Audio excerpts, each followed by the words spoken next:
তো এখন আমরা চলে আসলাম এই যে বাকেরহাট যেটা ৬০ গম্বুজ মসজিদ যেটা সেইখানে। এখানে মসজিদের বিষয়ে কিছু লেখা আছে, মৌলিক বৈশিষ্ট্য খান উল আজম উলুহ খান ই জাহান। ওরে বাবা, বিশাল বড় নাম। 1459 সালের দিকে এটা প্রতিষ্ঠিত। আর তুরস্কের প্রভাব মানে একটা আঁচ আছে এই মসজিদটা তৈরি করার ক্ষেত্রে। খাম্বা আছে 60টি। সরি, এখন ভিতরে প্রবেশ করে দেখি।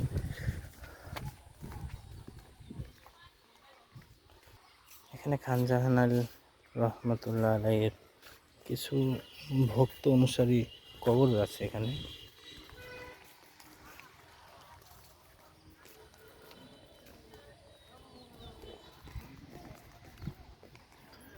মসজিদে প্রবেশ করব। সেই মসজিদ খান জাহান আলীর।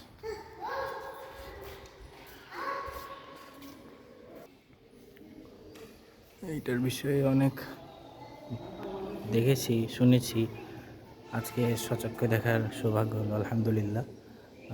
মেডিকেলের কোশ্চিন আছে এখান থেকে, কয় গম্বুজ বিশিষ্ট, কয়টি ফলক আছে, বিভিন্ন ধরনের কোশ্চিন থাকে দেখি। তো এই তো সব ঘুরে ঘুরে দেখি, ভালোই লাগছে।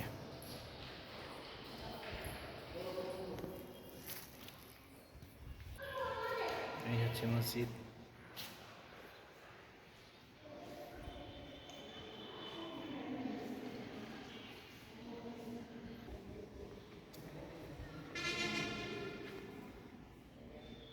এমনি কিছু মানে মসজিদের মিনারের পাশে এরকম কিছু কাজ দেখতে পাচ্ছি।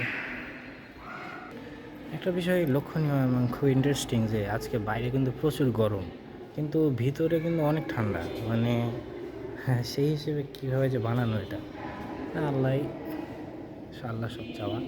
আর শিল্প আসলে অসাধারণ অনেক, মানে আপনার ফ্যানও লাগবে না এরকম একটা অবস্থা। তো মসজিদ থেকে বেরিয়ে এখন একটু সাইডগুলোতে হাঁটাহাঁটি করছি। এটা হচ্ছে সাইডের ভিউ। আমার সাথে আমার বন্ধুরা আছে, তাও আমরা যশোর বিজ্ঞান ও প্রযুক্তি বিশ্ববিদ্যালয়ে পড়ালেখা করি সবাই। তো হঠাৎ করে প্ল্যান করা যে একদিন ঘুরতে আসি। তো এখন একদিনের ভ্রমণের আজকে 4 নম্বর পর্ব চলছে আমার। এর আগে অলরেডি 3টা জেলা কভার করলাম। চলে আসলাম এটা মসজিদের আরেকটা সাইড। এটা এখন বেরিয়ে যাব।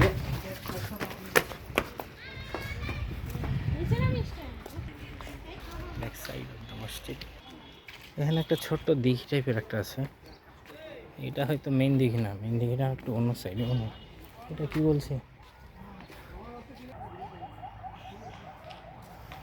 তো এখানে যেটা লেখা আছে এটা হচ্ছে ঘোড়া দিঘি বলে এটাকে। এইটা আপনার খান জাহান আলী 360টা দিঘি খনন করে, তার ভিতরে এটা একটা।